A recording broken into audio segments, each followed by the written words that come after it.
এখন বাতাসটা এমনভাবে শুরু হবে, সব উড়ে ফেলবে। আবার অনেক কালো করে ধরছে। আসসালামু আলাইকুম। বৃষ্টি আসার আগ মুহূর্তে গ্রামের ভয়ঙ্কর সৌন্দর্যটা, এগুলো হচ্ছে আমাদের ধান।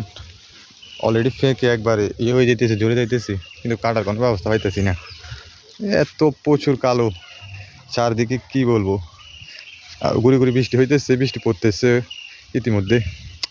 আমার আবার ওইদিকে কাজ আছে, আমার একটা গরু বেঁধে রাখছিলাম ওই সাইডে, এটাকে আনতে হবে, আনার জন্য যাইতেছি।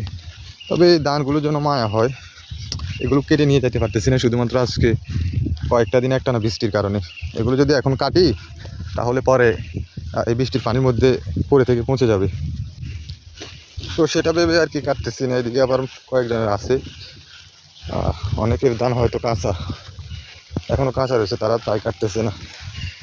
এই হচ্ছে গ্রামের পরিবেশ পরিস্থিতি। দেখেন কি সুন্দর গুড়ি গুড়ি বৃষ্টি, তার সাথে আবার একটু বাতাসও আছে। এখন বাতাসটা এমনভাবে শুরু হবে, সব উড়ে ফেলবে। হ্যাঁ, আমার গায়ে বৃষ্টি পড়তেছে, বৃষ্টির পানি হয়তো বা আপনারা দেখতে পাইতেছেন কিনা জানি না। এখন আমার গায়ের মধ্যে পড়ে আছে বৃষ্টির পানি।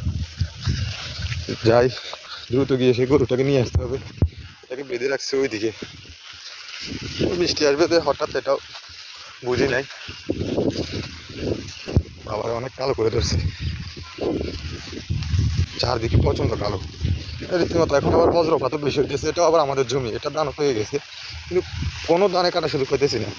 আমার গায়ে বৃষ্টি পড়তেছে, বৃষ্টির পানি অনেক খারাপ। এখনকার সময়ে পানি পড়লেই জ্বর চলে আসে। আবার এটা আবার কে দিছে, এদিক দিয়ে উঠবে, মানুষ আসবে যাবে, এটা কে দিছে আবার। এই যে গরুটার জন্য এখানে আসতে হয়েছে, এটাকে নিয়ে যাওয়ার জন্য এখানে পর্যন্ত আসতে হয়েছে। তো এই হলো আর কি পরিবেশ গ্রামের। ধন্যবাদ।